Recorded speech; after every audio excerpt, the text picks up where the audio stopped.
রান্নাঘরে আপনাদের স্বাগত। আমি আজকে বানাবো নতুন ধরনের বড়া রেসিপি। কীভাবে বানিয়েছি দেখাবো, চলুন। নিয়েছি দুটো ওলকপি আর দুটো আলু, ভালো করে গ্রেট করে নেব।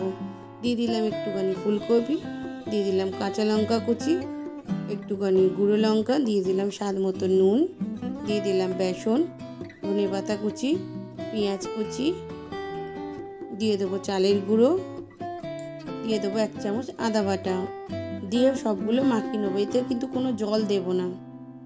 মাখানোর পর দেব একটুখানি কালো জিরে, দেব স্বাদ মতন একটুখানি চিনি, দেব একটুখানি চিলি ফ্লেক্স, দিয়ে ভালো করে মাখিয়ে নিয়ে 2 মিনিট রেখে দেবো।